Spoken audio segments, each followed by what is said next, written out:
Hace casi 20 años, un gran militante de nuestro gremio advirtió la necesidad de que nuestros compañeros se capacitaran para poder constituirse en una herramienta de transformación de la justicia. Pero cuando Julio Gómez Carrillo, que de él se trata, pensó en la capacitación, no lo hizo como una mera compilación de conceptos teóricos, sino como un proceso en el que se incentive el conocimiento crítico que confronte estos saberes teóricos con la práctica cotidiana. Entendió que era necesario articular las voces de los grandes juristas de nuestro tiempo, encarnados en los magistrados, funcionarios y abogados de la matrícula, con las prácticas cotidianas llevadas a cabo por los empleados judiciales para poder revisar este quehacer de todos los días, quitándole la cristalización que los caracteriza, flexibilizándolos estas prácticas para no continuar cometiendo las mismas injusticias sobre los grupos más vulnerables. Tenía claro que para poder transformar la justicia resulta necesario que todos nosotros, los operadores del Poder Judicial, revisemos nuestras prácticas, nuestra visión despersonalizada de los expedientes y hagamos todo lo necesario para limitar las injusticias que el sistema selectivo de la justicia penal comete con los sectores más vulnerables, tanto cuando los elige como justiciables como cuando les niega el acceso a la justicia como víctimas. Reflejo claro de esto es el prólogo que escribió en el libro editado hace 14 años, La justicia penal hoy, en el que expresó: es tarea de los empleados, funcionarios y magistrados señalar el ámbito concreto de la justicia, los signos que muestran su rostro selectivo, signos de exclusión y violencia que se individualizan en la tarea judicial, en los discursos que la legitiman, en los conceptos que la fundan y en sus prácticas burocratizadas e irracionales. Por este motivo, en oportunidad de realizar la capacitación que dio origen a este libro, Julio y un grupo de militantes buscaron poner sobre la mesa los temas que encerraban interrogantes, cuestionaban los discursos hegemónicos, que no encontraban otra solución a los conflictos que la función punitiva del Estado. Si bien tanto en aquella oportunidad como en esta elegimos una dinámica de paneles como una herramienta que nos permite escuchar voces que aún en su diversidad consideramos valiosas, esperamos que estas jornadas sean el disparador de debates políticos judiciales que se plasmarán en futuros talleres en los que no solo se escuchen las voces de los expositores, sino que permitan el proceso de capacitación y construcción de conocimiento crítico de los empleados, en el que se aprovechen todos los saberes y se cuestionen las prácticas, que es lo que buscamos en las capacitaciones del Instituto de Estudios, Formación y Capacitación de la Unión de Empleados de la Justicia de la Nación.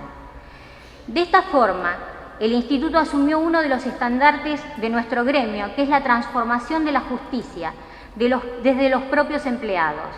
Y digo uno de los estandartes, ya que nuestro gremio, sin olvidar nunca lo salarial, siempre se ocupó de los múltiples temas que atañen a los trabajadores judiciales, entre los que no resulta menos importante la transformación de la justicia.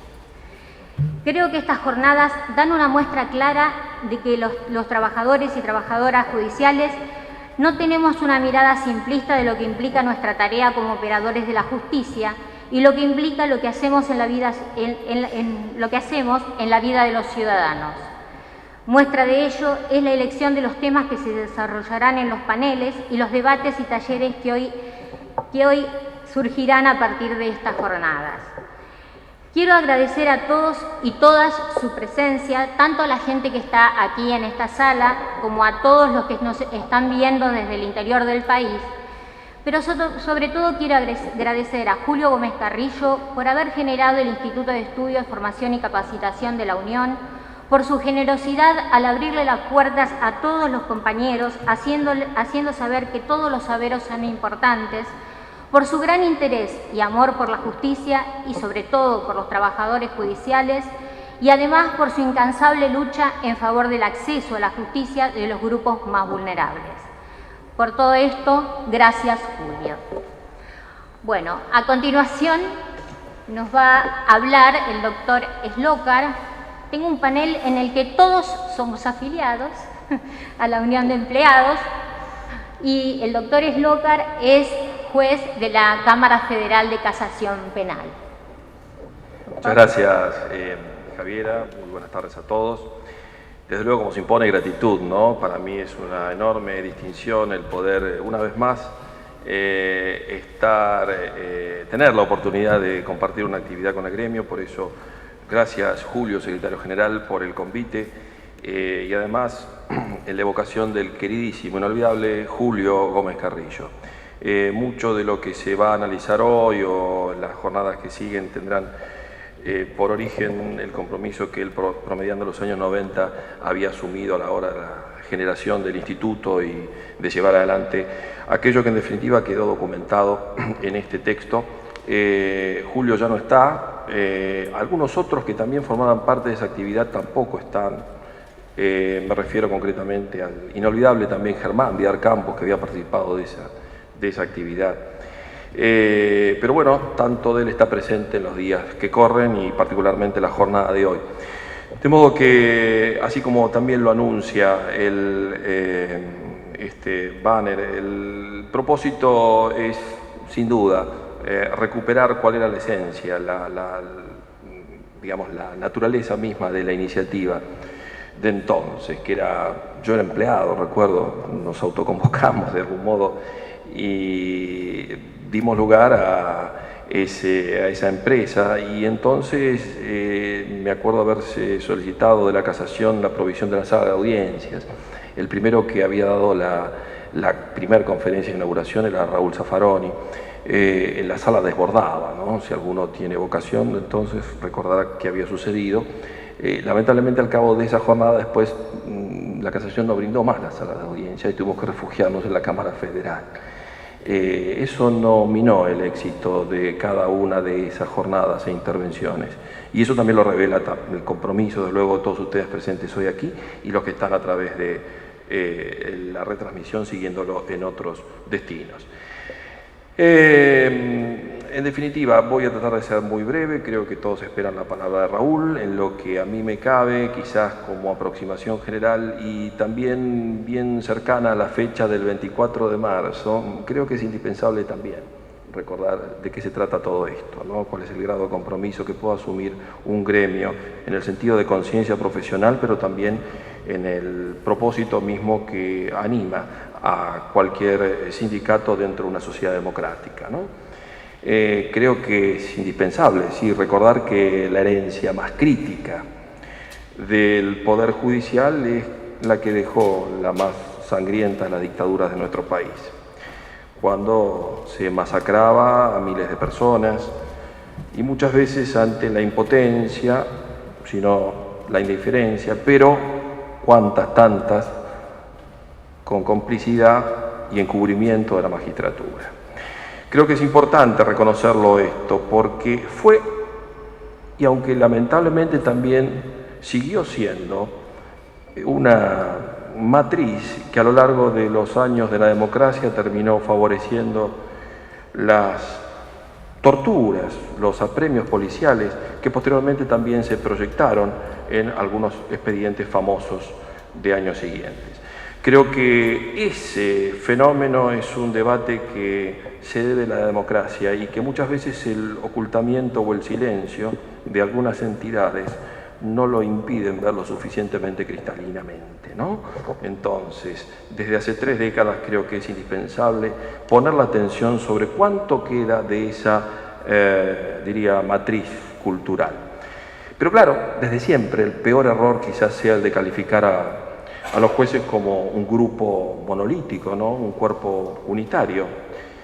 Quizá la visión más atomizada, particularizada, diría, de un conjunto compuesto por miles de personas, digo, empleados, funcionarios, magistrados, con mayores, menores bondades, cada uno, y también algunas virtudes o no individuales, creo que es el primer escalón para renovar la visión de esta cultura institucional, también jurídica, que es un deber indispensable. Y de eso se trata sin duda también el propósito de toda esta jornada. Diría en términos de fuero, digo particularmente en cuanto a la competencia del penal, desde mi punto de vista y reafirmando las enseñanzas del maestro, de Raúl, que toda criminalización de una persona, que es lo que nos cabe en definitiva sobre la actuación que nosotros realizamos diariamente, siempre es un acto de poder y desde luego, por consecuencia, es un acto político. Digo esto porque no puede caber ninguna duda acerca de que el poder represivo de las agencias del Estado es político, esto es en sentido lato, amplio, se concreta en actos de gobierno de la polis y responden al poder y que se ejerce ese poder conforme cierto contexto, marco referencial de carácter ideológico. En ese sentido, creo que es indispensable, sí, como ABC, recordar una y otra vez que la pena de encierro, en definitiva el suministro de dolor institucionalizadamente en los establecimientos carcelarios, que es con lo que nos tropezamos todos nosotros cotidianamente en nuestra tarea, es algo muy distinto desde lo normal, esto es lo que ocurre en cotidiano, con distancia respecto de la norma, o sea, lo que se predica desde el plano del deber ser. O sea, cualquier factualidad, ni crítica siquiera, cualquier observación de realidad nos revelaría definitivamente que nada tiene que ver un programa desde el punto de vista legal, conformado con alguna matriz de orden ideológico, desde luego, con relación a la actuación de los sistemas penales. Y en ese orden creo que es indispensable reconocer que, por lo menos en el último cuarto de siglo, no solo en nuestro país, sino también en la región, lo que impera lamentablemente es un modelo de casi guantanamización. Esto es, más encierro por más tiempo, en una suerte casi de un modelo propio de un campo de concentración. La denuncia no la invento yo, sino la recojo de una opinión de autores, que va a producir mucho más violencia, más muertos en motines, más violencia carcelaria y que convierte con mucha más frecuencia de la que nos creemos a la pena de prisión como pena de muerte y que lamentablemente también da lugar a la fabricación de criminales más violentos, vinculados a hechos más graves en una suerte de espiral ascendente.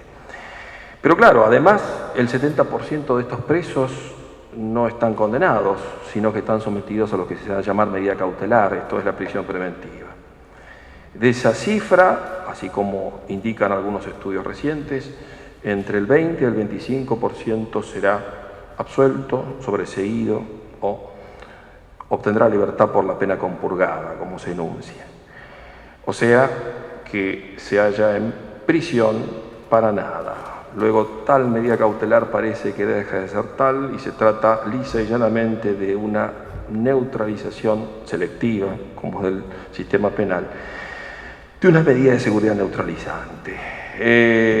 Y frente a eso, bueno, nada nuevo. Desde siempre los jueces de primera instancia, muchas veces amedrentados por medios, por políticos inescrupulosos, prefieren disponer prisiones preventivas y que sean los colegiados de instancias de alzada los que en definitiva resuelvan. Y Zaffaroni creo que con una enorme sagacidad recupera la palabra peligrosidad para denunciar este fenómeno, en el sentido de peligrosidad judicial. Esto es, da en llamar peligrosidad judicial al grado de peligro que una excarcelación puede depararle a un juez que la dicte. Y esta prisionización sin causa, en función de la peligrosidad judicial, sin duda no aparece suficientemente medida. Pero pensemos nomás que si la población total penal del país se halla cercana a los 60.000 presos, y suponiendo que el promedio sea bajo, que el 60% de estos presos sean preventivos, habrá un total casi por aproximación 40.000 presos sin condena, de los cuales casi en número de próximos a 8.000 estarán luego en libertad por sobreseimiento o absolución. Ahora, ¿cómo se disminuye el porcentaje de presos sin condena? Y bueno, lo que se propone también, al compás de alguna doctrina en los últimos tiempos, inspirada también en el modelo de cuño norteamericano, es el de extorsionar al preso para que termine negociando con el fiscal y acepte una pena, o sea, lo que se conoce como juicio abreviado. El milagroso ingenio de la condena abreviada da lugar a que, en definitiva, la confesión se transforme y siga siendo la reina de las pruebas, que tanto había sido combatido desde siempre en el modelo inquisitivo, ¿verdad? Habilitar negociación, desde siempre los tribunales acaban tratando con cierta antipatía, diría, a aquellos imputados que no hicieron uso de esa vía, lo que desde siempre fuerza cierta conformidad al avenimiento, ¿no?, de la pretensión fiscal.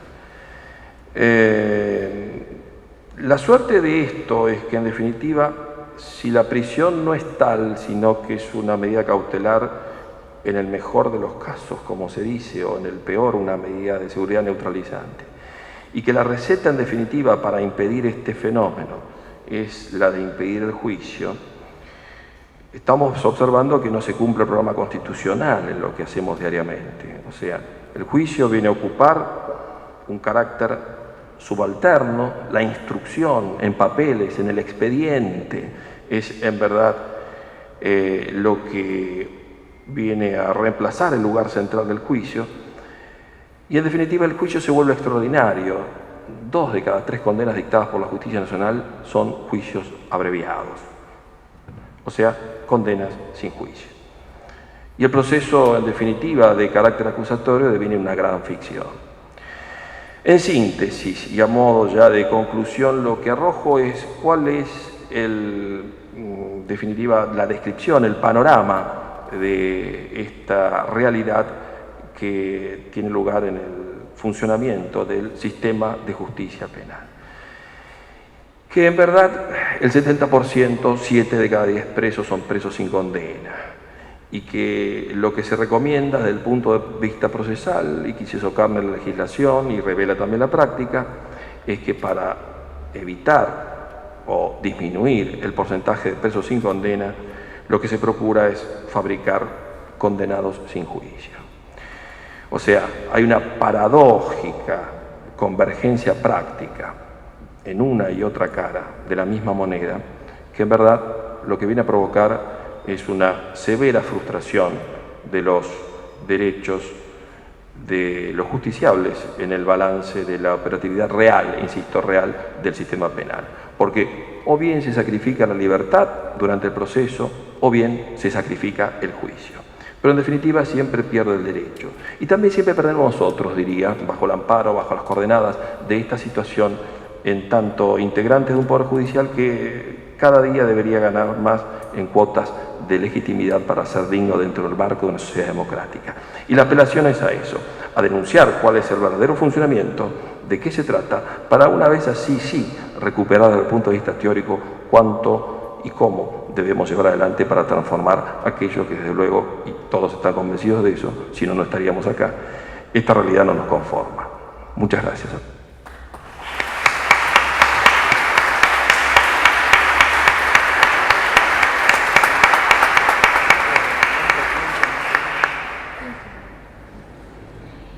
Bueno, muchas gracias, doctor Eslocar. Ahora nos va a hablar el secretario general de la Unión de Empleados de la Justicia Nacional y también secretario de Derechos Humanos de la CGT, Julio Piomato.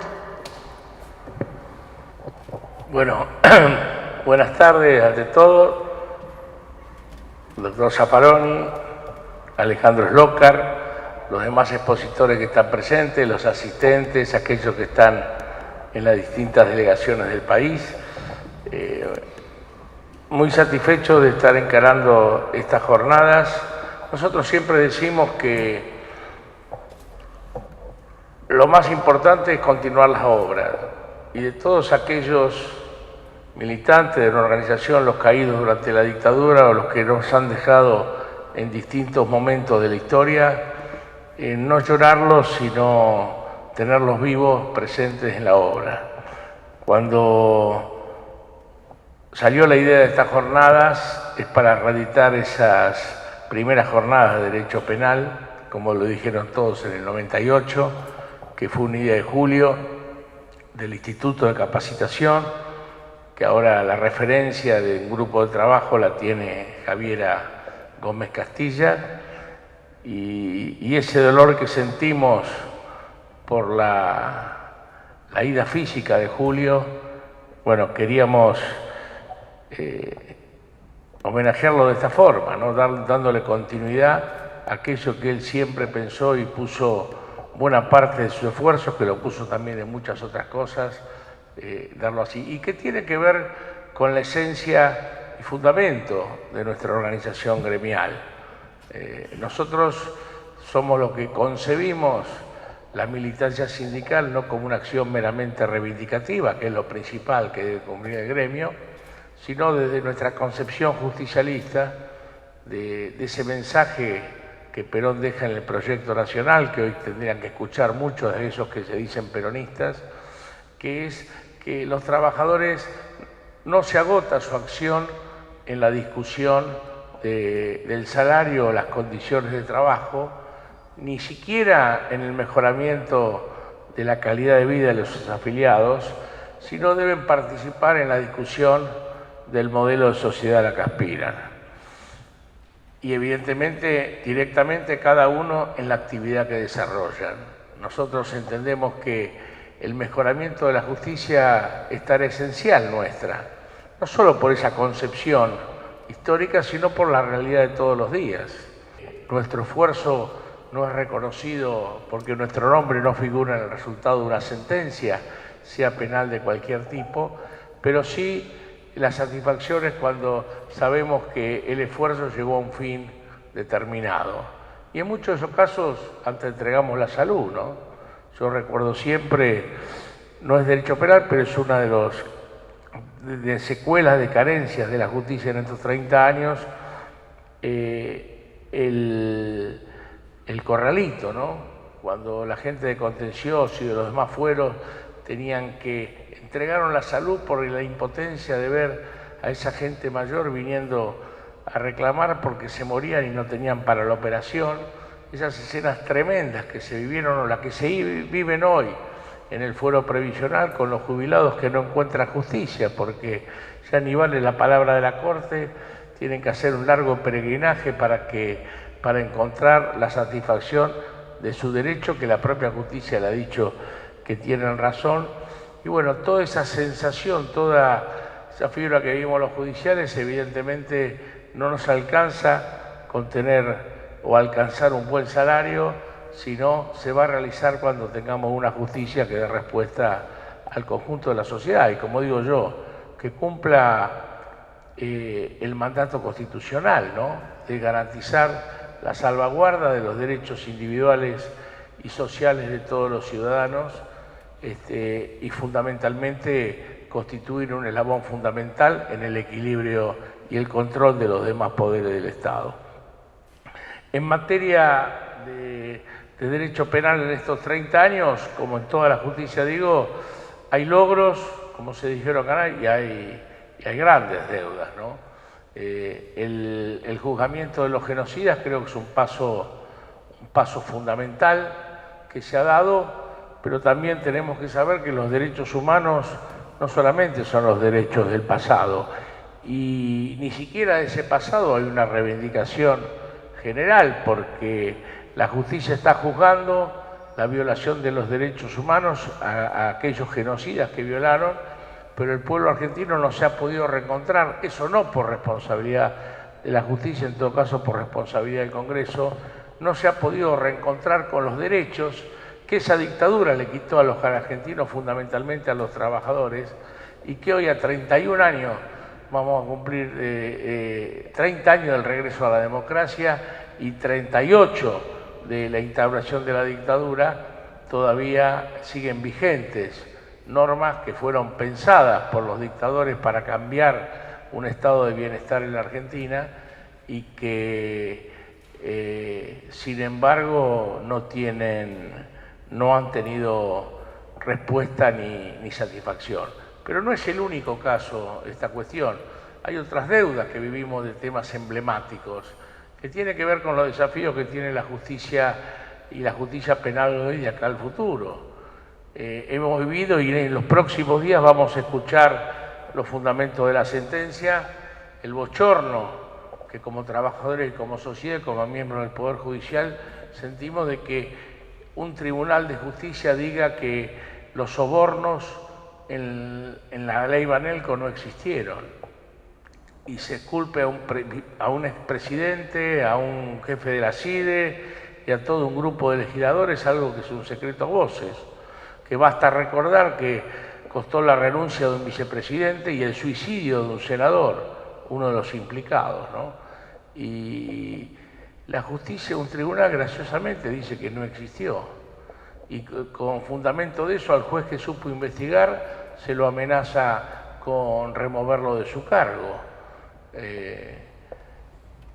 Porque el tribunal manda a removerlo de su cargo. Acá parece que si se investigan cosas, como hemos vivido con un fiscal de la Nación por investigar corrupción, es separado. Hemos debatido mucho este tema. A lo mejor tiene otros perfiles ese fiscal, pero no lo atacaron por eso, lo atacaron por investigar una causa de corrupción. Y no se extralimitó, dicen algunos. Bueno, se extralimitó en la investigación una vez que se corrija y que otro fiscal siga esa causa, porque el pueblo argentino, el tema de la corrupción, y lo incorporamos, es fundamental. Está bien que se le dé un correctivo, pero no separarlo de un cargo. Es el peor mensaje que la justicia puede dar a la sociedad. Es decir, los casos de corrupción emblemáticos que se han producido o se siguen produciendo, parece que está prohibido investigarlos. No importa el gobierno por el cual haya pasado.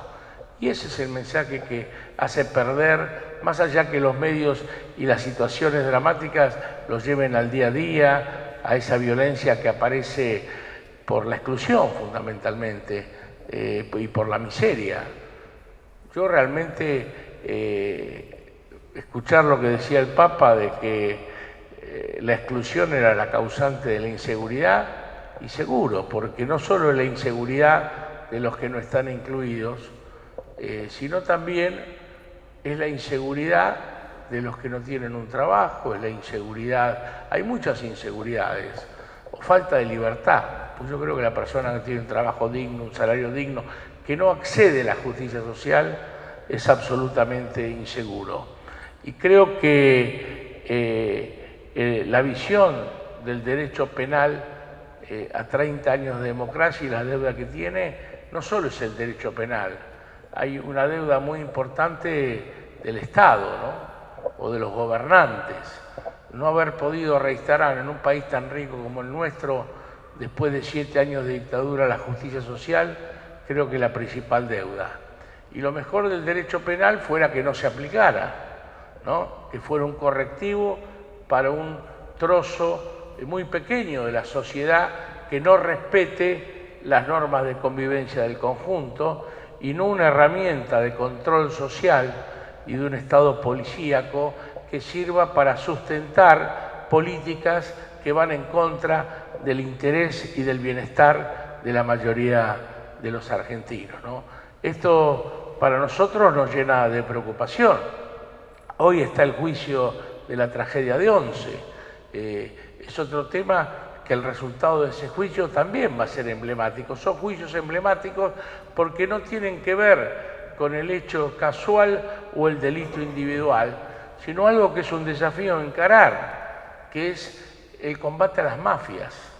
Las mafias sean y en general las mafias toman gente de dentro y fuera del Estado. Toman sectores del poder económico, toman sectores del poder político, toman sectores de la fuerza de sociedad, de la seguridad y también alguna mano de obra que puede llamarse delincuencial, que hace el trabajo sucio. Pero siempre creo que está. Y lo que nos falta en la Argentina, y ya no digo como un aspecto de reflexión solamente de los que están comprometidos con el tema de los jueces, los catedráticos, los que tienen que ver con el derecho penal. Creo que si no, como tantos otros temas, es un desafío de discusión de toda la sociedad, ¿no? Es decir, ¿hacia dónde debe ser? Cada uno de los temas que tocamos nos va a dar esta cuestión. Si hablamos del narcotráfico, nos vamos a encontrar con una cuestión similar, si se quiere, porque si nosotros analizamos, nosotros hemos hecho un planteo a la Corte y a la Procuración General pidiendo que se requiera un informe estadístico en el último año o en los últimos años cuál es la cantidad de causas que han avanzado en cuestiones de narcotráfico y cuál es el monto de la droga secuestrada.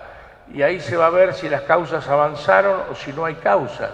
O en provincias donde existe el narcotráfico hay una nula actividad de investigación del mismo. Y a partir de ahí, no solamente porque el narcotráfico aparece por un tema de moda en un momento, sino porque es una tragedia hoy para la Argentina, empezar a discutir cómo se lo combate y desde dónde, no con la respuesta fácil que se dé para un momento y que sea utilizada, sino como un compromiso, creo, de toda la sociedad.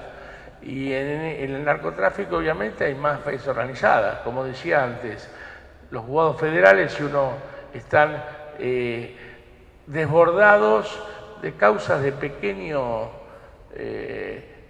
incidencia, de pequeños consumidores, y no hay una organización con participación de la justicia y de los más poderes del Estado, una mesa donde estén hasta los opositores, cuáles son las herramientas legales, cuáles son los medios con que se debe contar para encarar este terrible flagelo. Yo siempre recuerdo, mirando lo que es la realidad en Argentina, la primera conferencia que escuché cuando salí de la cárcel del doctor Zaffaroni en la Asociación Cristiana de Jóvenes.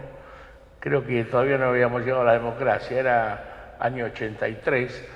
Él daba una clase espectacular sobre el narcotráfico, que a nosotros nos parecía una cosa extraña, porque ahí, si se quiere, la droga más importante en la Argentina eran la droga de los laboratorios, no era la droga, las drogas químicas, sino todas las pastillas que te daban los distintos laboratorios. Y él planteaba un tema que a mí me quedó y explica muchas cosas sobre los intereses que hay detrás de las grandes redes de narcotráfico. Bueno, hoy las tenemos instaladas en la Argentina. Acá hay muchos que parece que recién se enteran. Y hoy eso, como la corrupción, son dos desafíos grandes que tenemos como sociedad.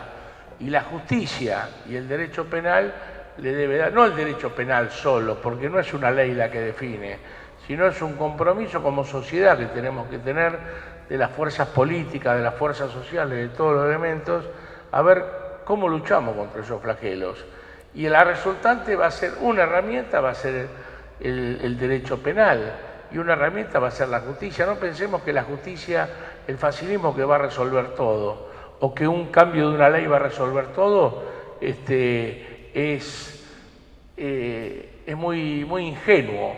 Pero sí lo que creo es que una ley puede empezar a encuadrar marcos. Hay una gran polémica con el Código Penal, me parece, y hoy lo charlábamos con una gente de Córdoba, absolutamente elemental, absolutamente a propósito, creo que está poco profunda, y seguramente ese código es tema de debate, no solo para que lo discutan los parlamentarios, porque si bien nosotros tenemos una democracia representativa, es importante que las leyes que son fundamentales sean discutidas por el conjunto de la sociedad, pero con elementos claros, ¿no? Con contenido, sabiendo contenido y el significado. Nosotros recibimos cosas importantes de ese anteproyecto del código, novedosas que nos parecen, como ser el tema del tratamiento de las figuras penales para violaciones a los derechos de los trabajadores, ¿no? Lo que se llama el derecho penal laboral, que está en otros países del mundo y acá en el país del trabajo esclavo, en el país de la precarización laboral, en el país del fraude, en el país donde se los excluye a millones de argentinos o se los somete a condiciones de trabajo indignas, no haya ninguna figura penal para sancionar eso. Y otro paso que nos parece importante es que se avance sobre las personas jurídicas, no solo sobre las personas físicas. Y en este entramado de mafias, de multinacionales, de personas jurídicas, de sellos que vemos a diario, lo vemos con la corrupción, lo vemos con el narcotráfico, lo vemos con todos estos delitos nuevos que aparecen y con todo un andamiaje de sustento jurídico propio para evadir la ley, que nuestra legislación tome el tema de las personas jurídicas para ser analizadas, nos parece un avance fundamental, porque ya está recontra sabido como los hacedores de esos nombres societarios, saben claramente cómo evadir la persecución penal. Y voy terminando, creo que con un gusto especial, lo dije en un momento, pero lo sigo asistiendo, ¿no? La Argentina necesita más derechos y no menos derechos. Y el derecho penal, para proteger el derecho de algunos interesados, quita derecho a muchos. Entonces, tenemos que ver qué rol, en esto también doy fe que Zaffaroni podrá hablar mucho. A mí me molesta cuando se habla de garantismo con un sentido despectivo. Yo creo que el garantismo no existe. ¿Hay garantías constitucionales o no hay garantías constitucionales? No hay término medio. Cuando se ponen los sismos es para tratar de justificar la violación de garantías constitucionales. Y esto me parece que ser un paso atrás importante en materia de derechos humanos. Y me parece que no solo el derecho penal tiene que ser la respuesta final de una sociedad que se digne a ejercer la justicia, pero no la justicia en un tribunal, sino la justicia para toda la sociedad. Este es un país regado. Hoy parece que priva más este país los lineamientos internacionales que dicen que nos permiten discutir mayores derechos civiles, pero nos impiden discutir mayores derechos económicos y sociales. Y a la justicia social se llega ejerciendo esos derechos económicos y sociales. Será por esas prohibiciones que todavía mantenemos normas de trabajo de la dictadura militar, que podemos dar infinidad de ejemplos de que producen violaciones sistemáticas a los derechos humanos de los que generan la riqueza de esta Argentina, y sin embargo, digamos, no se toma en cuenta, nadie se preocupa. Lo otro bueno que quería caracterizar de estas jornadas es la amplitud que hemos llamado. Creo que es un tiempo de debate. Y de debate no es debatir entre los que pensamos lo mismo. Debate es debatir con todos, pero poniendo un objetivo, ¿no? El objetivo tiene que estar puesto.